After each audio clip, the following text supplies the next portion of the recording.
साथियों, आज मेरी नाइट ड्यूटी थी।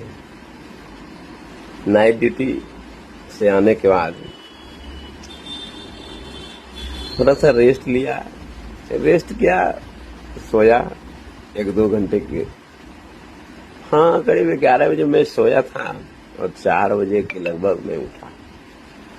तो 4 बजे उठने के बाद थोड़ा फ्रेश होकर सोचा कि मोबाइल में सोशल मीडिया प्लेटफॉर्म को खोला जाए और देखा जाए क्या महत्वपूर्ण खबर आ रहा है। तो मैंने जैसे ही फेसबुक खोला तो उस पे प्रोटेस्ट नीट छात्र प्रोटेस्ट जो कर रहे थे उसके आंदोलन का वीडियो आया। एक वीडियो मैंने स्क्रॉल किया, फिर दूसरा भी वीडियो उसी का है, तीसरा वीडियो भी उसी का है और यहाँ तक कि चौथा भी वीडियो उसी का है। तो मैंने अंत में फेसबुक को मैंने छोड़ा कि तो इस पे बहुत ऐसे प्रोटेस्ट वाला सीन आ रहा है, क्यों ना इंस्टाग्राम खोला जाए। फिर मैंने इंस्टाग्राम पे सर्च किया तो वहां भी लगातार 3 वीडियो 4 वीडियो मेरे पास उसी का आ रहा था। फिर मैंने सोचा कि हटा दिया, हटाओ, अब मैं ट्विटर खोलता हूँ। ट्विटर पे मैंने जैसे खोला, ट्विटर पे भी 1-2 आलेख राजनीतिक नेताओं का देखा। उसके बाद फिर वही प्रोटेस्ट आंदोलन, बार बार एक ही चीज आ रहा था। मैंने सोचा कि चलो आज इस प्रोटेस्ट आंदोलन की को देखा जाए और समझा जाए कि ऐसा ये होता क्यों और ऐसा होने से क्या मानसिक दशा हो सकती है विद्यार्थियों के लिए। तो मैंने सोचा कि थोड़ा पेन पेपर लेके कुछ लिखा जाए। तो मैंने पेन पेपर से जो लिखा, जहां तक मुझे समझ में आया, मैं उन वक्तव्यों को आपके सामने प्रस्तुत करना चाहता हूं। यदि आपको अच्छा लगे तो थोड़ा प्रोत्साहन कीजिएगा। साथियों, अच्छा, नीट प्रोटेस्ट मामले में सभी छात्र एक ही मांग कर रहे हैं, शिक्षा मंत्री का इस्तीफा होना चाहिए। अच्छा, शिक्षा मंत्री का इस्तीफा होना चाहिए, यह इस बात पर निर्भर करता है कि आप किस दृष्टिकोण से इसे देख रहे हैं। जो लोग शिक्षा मंत्री के इस्तीफे की मांग कर रहे हैं उनका तर्क यह है कि नीट, सीबीएसई मूल्यांकन विवाद और अन्य परीक्षा संबंधी गड़बड़ियों के लिए राजनीतिक जवाबदेही तय होनी चाहिए। ठीक है, विपक्षी दलों, कुछ संगठनों और कुछ सामाजिक समूहों ने इसे इस्तीफे की मांग की है। वहीं सरकार और उनके समर्थकों का कहना है कि परीक्षा संचालन और मूल्यांकन का काम स्वायत्त संस्था जो है एनटीए या सीबीएसई करती है। यदि किसी स्तर पर गड़बड़ी हुई है तो संबंधित अधिकारी पर कार्रवाई की जानी चाहिए।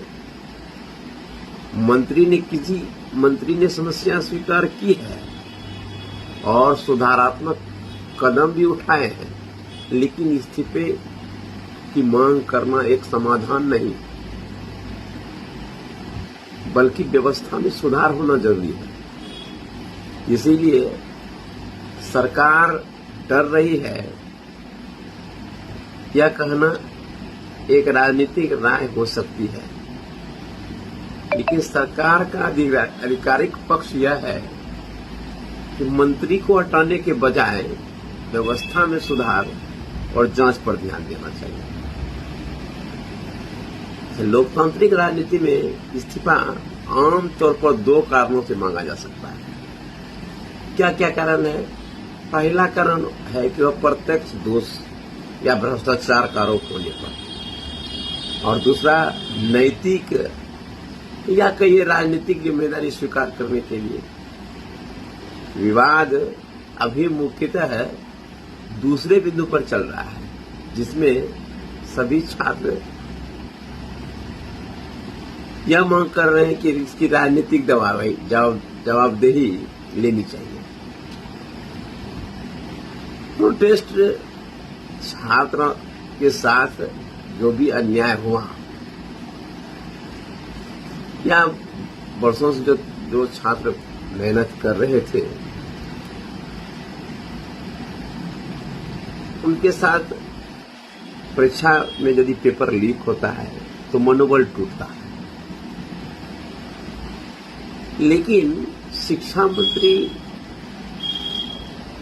के बदलने से पेपर लीक अपने आप नहीं रुक जाएगा, बल्कि पेपर लीक होने के भी कई कारण हैं, जैसे प्रश्न पत्र बनाने और छापने की प्रक्रिया, उसके परिवहन और भंडारण प्रक्रिया, इसके बाद परीक्षा केंद्रों का प्रबंधन, जिस परीक्षा केंद्र पर स्टूडेंट परीक्षा देने जा रहे हैं उनका प्रबंधन हुआ कैसा है, और इस पूरे व्यवस्था से में जितने भी अधिकारी और कर्मचारी या दलाल, उसकी मिली भगत भी पेपर लीक होने में सहायता प्रदान करती है। इसके बाद पेपर लीक करवाने वाले गिरोह जो होते हैं, उन गिरोहों का भी हाथ बहुत ज्यादा होता है। इसी कारण सरकार ने हाल के वर्षों में बहुत कड़े कानून, जेल और भारी जुर्माने जैसी व्यवस्थाएं लागू की है, क्योंकि समस्या केवल एक व्यक्ति से नहीं बल्कि पूरी व्यवस्था से जुड़ी मानी जाती है। हाँ, मंत्री बदलने से कुछ प्रभाव हो सकते हैं, राजनीतिक जवाबदेही तय होगी, नए नेतृत्व के सुधारों को गति मिल सकती है, जनता का विश्वास कुछ हद तक बहाल हो सकता है। लेकिन यदि सुरक्षा व्यवस्था, निगरानी, तकनीकी प्रणाली और भ्रष्ट नेटवर्क पर कार्रवाई न हो तो नया मंत्री आने पर भी पेपर लीक की समस्या जारी रह सकती है। कई विशेषज्ञों और टिप्पणीकारों ने यह भी तर्क दिया कि केवल इस्तीफा समस्या का समाधान नहीं हो सकता, इसमें संस्थागत सुधार होनी चाहिए। मंत्री बदलना जवाबदेही का मुद्दा हो सकता है, लेकिन पेपर लीक रोकने के लिए पूरी व्यवस्था को मजबूत करना अधिक महत्वपूर्ण है। अच्छा, एक बात यह भी है, मान लीजिए छात्र प्रोटेस्ट करते हैं, तो छात्रों की आवाज सरकार के लिए सुनना इसलिए भी जरूरी है क्योंकि छात्र आज के शिक्षार्थी नहीं बल्कि देश के भविष्य, नागरिक, कर्मचारी, वैज्ञानिक, शिक्षक और नेता भी हैं। इसके पीछे भी आप महत्वपूर्ण बिंदु सोच सकते हैं इसके बारे में, जैसे कि छात्रों का आवाज सुनने से शिक्षा नीतियों का सीधा प्रभाव छात्रों पर पड़ता है, ये बहुत बड़ी कारण है। और जमीनी समस्याओं की जानकारी भी मिलती है और इससे लोकतंत्र को भी मजबूत बनाया जा सकता है और युवाओं का विश्वास भी बना रहता है। और सरकार ऐसी आवाजों को सुनने से सरकार बेहतर नीतियों को बनाने में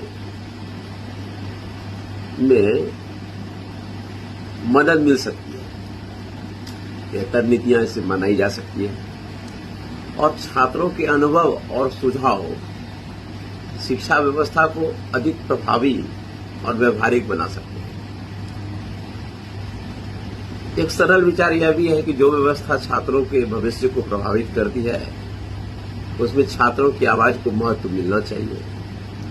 सरकार को छात्रों की हर मांग मांगनी ही पड़े ऐसा नहीं है, लेकिन उनकी बात सुनना, समझना और उचित मांगों पर विचार करना सुशासन का एक महत्वपूर्ण हिस्सा है।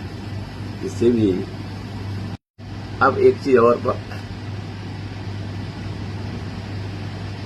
और आप लोगों के बीच में रखना चाह रहा हूं कि ये जो छात्र आंदोलन हो रहे हैं ये उचित है या अनुचित है।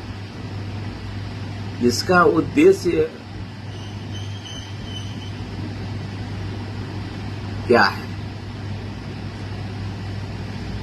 यह जो छात्र का प्रोटेस्ट चल रहा है यह उचित तब माना जा सकता है जब परीक्षा में अनियमितता, पेपर लीक और अन्याय के खिलाफ आवाज उठाई जाए।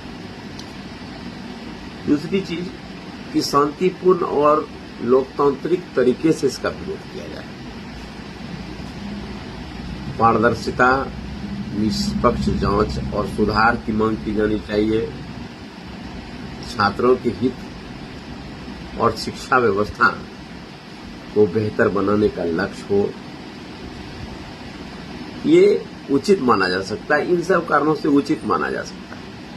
लेकिन छात्र आंदोलन अनुचित भी है यदि आंदोलन के दौरान हिंसा की जाए, तोड़ फोड़ की जाए और सार्वजनिक संपत्तियों को नुकसान पहुंचाया जाए और आम लोगों को अनावश्यक परेशानी नहीं होनी चाहिए और गलत जानकारी फैलाकर माहौल को बिगाड़ना भी नहीं चाहिए। भारत के लोकतंत्र में छात्रों को अपनी बात रखने और शांतिपूर्ण विरोध करने का अधिकार है। इसीलिए यदि आंदोलन का उद्देश्य शिक्षा व्यवस्था में सुधार और न्याय की मांग है तथा इसे शांतिपूर्ण ढंग से भी किया जा सकता है तो उसे सामान्यतः उचित माना जा सकता है। लेकिन हिंसक और विध्वंसकारी गतिविधियां कभी भी उचित नहीं। इन शब्दों के साथ मैं अपना वक्तव्य बंद कर रहा हूं। जय हिंद।